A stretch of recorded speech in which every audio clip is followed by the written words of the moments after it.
emotional suppression, aka the soda can effect. All right, so the struggle is this. Most of us grew up in a space where we heard messages, whether literally or even kind of like subconsciously, as family set the tone. Stop crying, be strong.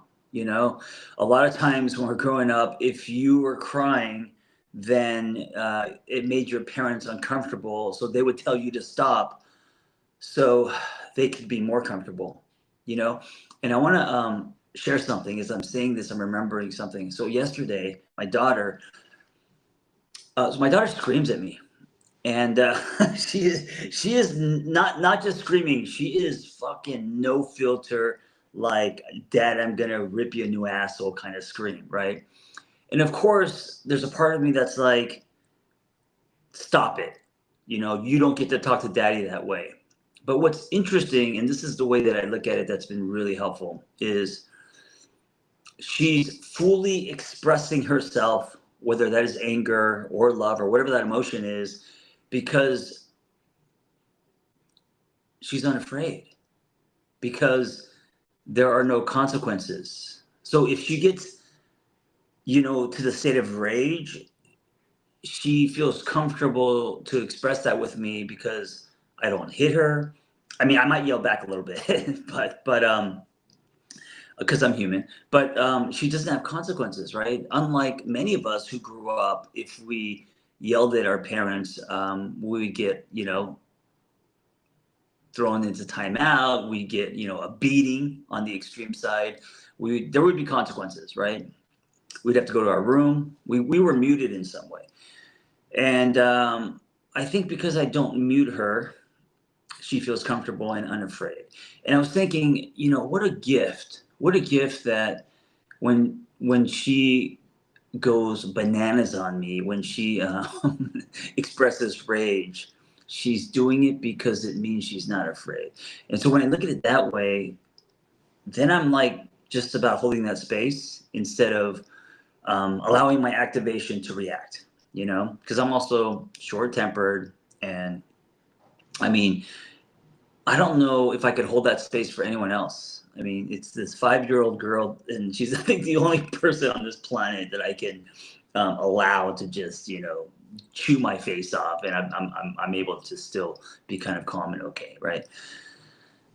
Anyway, just a tip on how to look at it. And now, listen, the heavy lifting would be to kind of do that with adults, right? Which most of us cannot do. Society has taught us that strong people suppress their emotions, pushing them deep beneath the surface and presenting an unshakable exterior. But emotions aren't meant to be buried alive. Just like shaking a soda can, the pressure keeps building every time you deny or suppress your true feelings. And then eventually that can is going to burst open, right?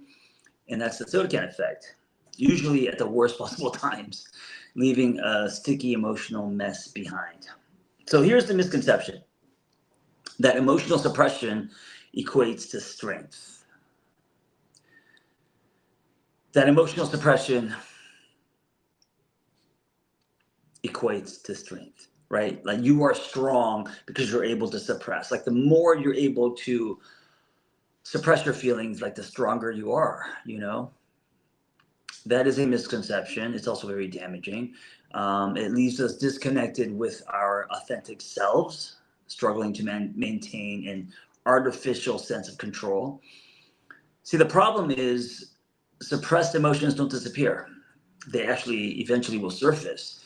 They intensify. They simmer beneath the surface, manifesting as anxiety, depression, and even physical manifestations. Like, my shoulders get super tense if I'm holding an emotion, I can't breathe, I have anxiety. It manifests physically in our body, and that's a huge sign. Health issues. They also strain relationships because they become eggshells and the energy changes, right? Or the sudden outburst. You stay quiet, you suppress, and then you go from that to punching walls and throwing chairs. So the reason why emotional suppression doesn't work: accumulated pressure.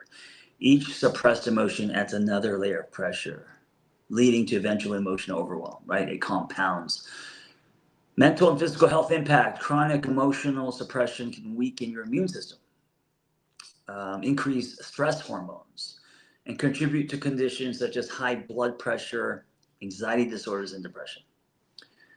So, when I was talking about relationship strain, and I think it's our responsibility to express our emotions in a healthy way. And it doesn't have to be your partner, it could be to a therapist or however you want to do it, as long as it's healthy, because here's what happens to the relationship.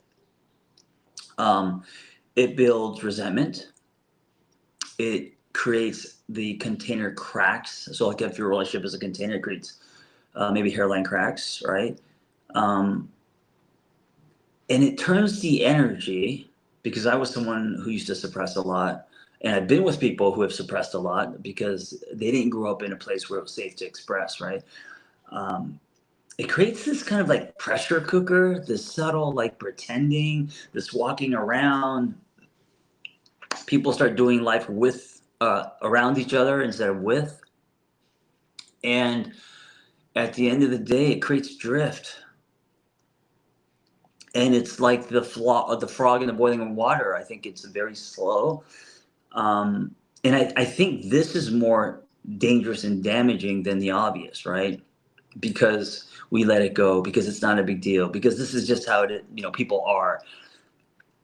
One thing I can't do anymore is, if something's not resolved, if the ruptures haven't been repaired, I can't like pretend like everything's okay. Part of it is just a non-negotiable. Part of it is just my body's resistance to sitting in rooms where there's tension.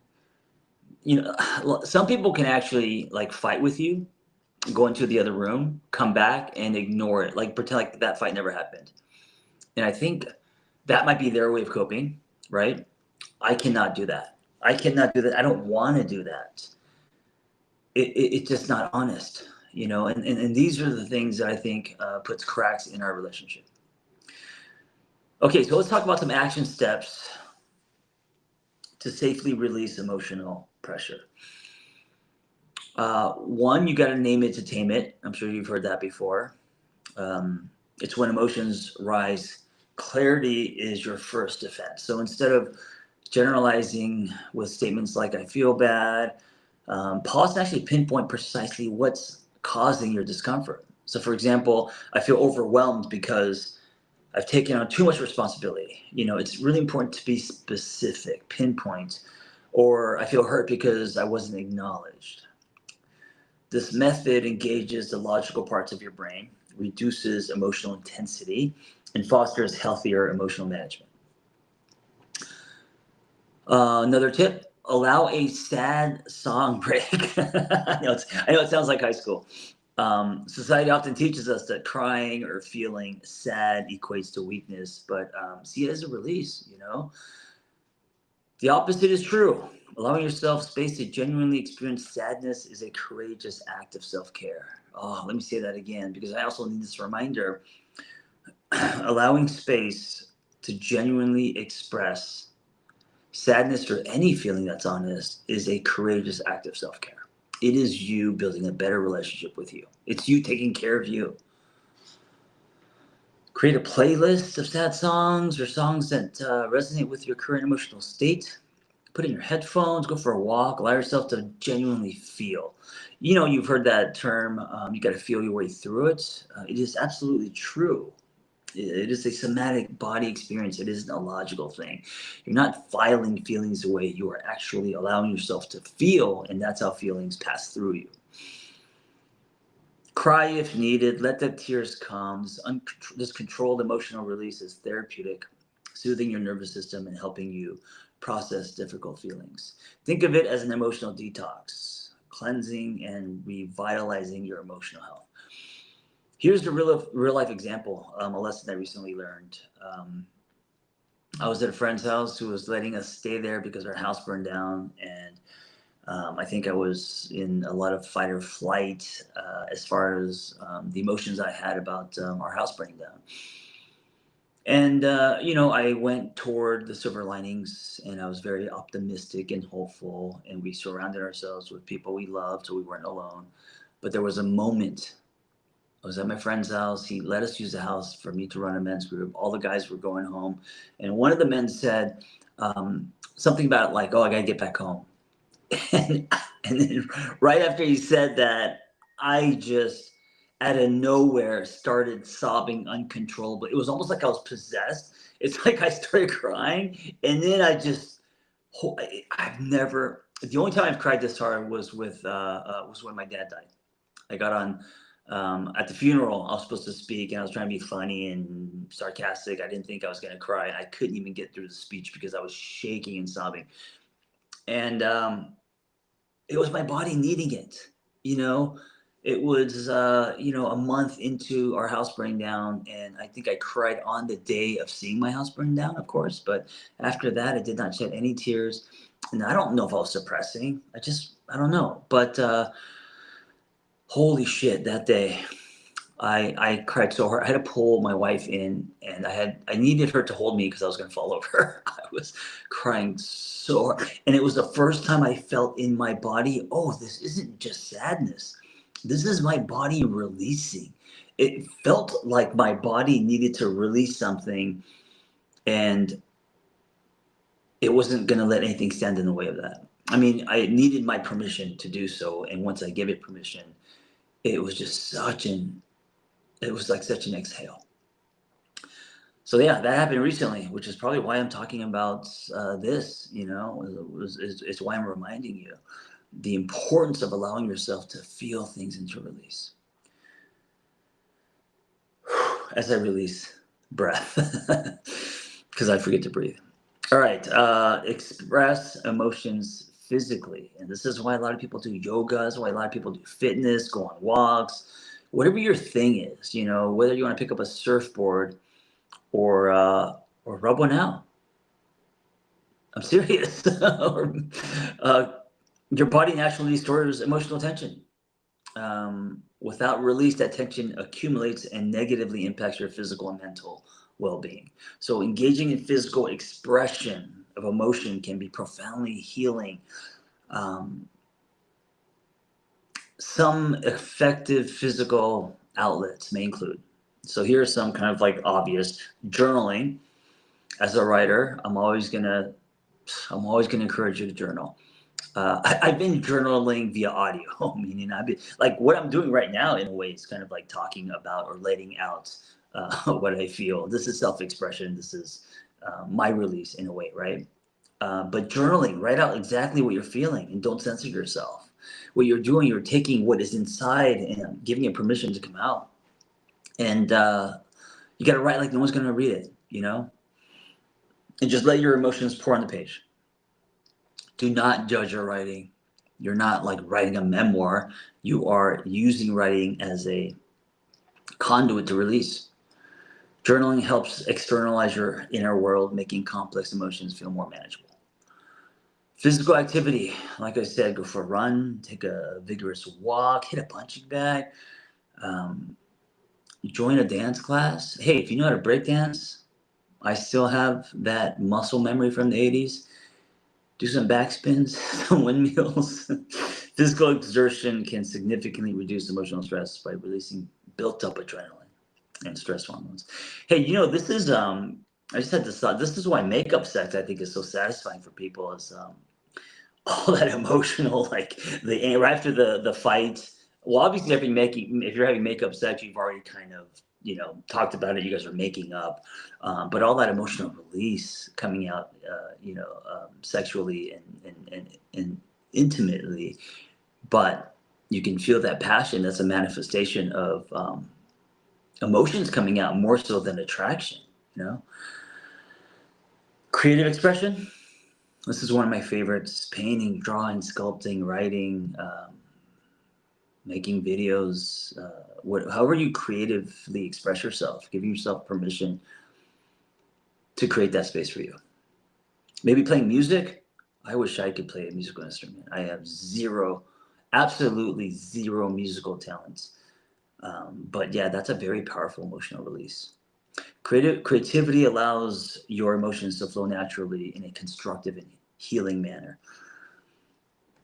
Um, I want to end with this: embracing emotional health, because that's what we're talking about at the end of the day, right? Learning to release emotions healthy rather than suppressing them is not about weakness. It's not about weakness. Remind yourself, we have been raised to believe that it is. It's about developing emotional intelligence, resilience, and authenticity. You become stronger and more balanced when you embrace rather than deny your emotional landscape. Just like the slowly and carefully releasing pressure from a soda can, these healthy outlets ensure that your emotions don't explode unexpectedly, but are acknowledged, understood, and managed constructively. Hey, you know where this shit explodes unexpectedly in Los Angeles? When you're in your car. People with road rage. I get road rage because I lose patience, but when people are like trying to kill each other and pull out guns and literally getting out of their cars and fighting, there's other stuff going on, man. These are people who have suppressed, who are not happy, and someone cutting them off is just like that's the straw that broke the camel's back, right? Remember, feeling deeply isn't a flaw. It's part of the richness of being human. When emotions arise, give yourself permission to experience, express, and release them. This practice leads to emotional freedom, stronger relationships, and ultimately a healthier, happy life. Thank you for listening. Be well.